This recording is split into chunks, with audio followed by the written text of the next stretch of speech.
അസ്സലാമു അലൈക്കും വറഹ്മത്തുള്ളാഹി വബറകാതുഹു. വിദ്യാർത്ഥികളെ, അർദ്ധവാർഷിക പരീക്ഷയുടെ ഡേറ്റ് സമസ്ത പുറത്തുവിട്ടിരിക്കുകയാണ്. ജനറൽ മദ്രസ അർദ്ധവാർഷിക പരീക്ഷ 2024 നവംബർ 3, 4, 5, 6, 7, 9, 10, 11 തീയതികളിലാണ് നടക്കുന്നത് എന്നുള്ളവരെ നിങ്ങളെ അറിയിക്കുകയാണ്.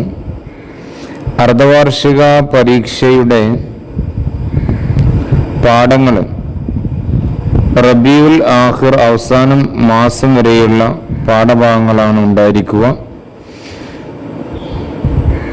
അതുകൊണ്ട് ആ പാഠങ്ങൾ വിശദമായിട്ട് മറ്റൊരു വീഡിയോയിൽ ഉടൻ തന്നെ ചെയ്ത് അപ്ലോഡ് ചെയ്യുന്നതാണ്. കാത്തിരിക്കുക. വിശദമായ ടൈം ടേബിൾ ഇതുവരെ പുറത്തു വന്നിട്ടില്ല. ഉടൻ തന്നെ നിങ്ങളെ അറിയിക്കുന്നതാണ്. എല്ലാവർക്കും നല്ല തയ്യാറെടുപ്പ് ഉണ്ടാവട്ടെ എന്ന് ആശംസിക്കുന്നു. എല്ലാവർക്കും നല്ല വിജയം ഉണ്ടാവട്ടെ എന്ന് പ്രാർത്ഥിക്കുന്നു. അല്ലാഹു സുബ്ഹാനഹു തആല എല്ലാ പരീക്ഷയിലും നല്ല വിജയം അല്ലാഹു നൽകട്ടെ. അസ്സലാമു അലൈക്കും വറഹ്മത്തുള്ളാഹി.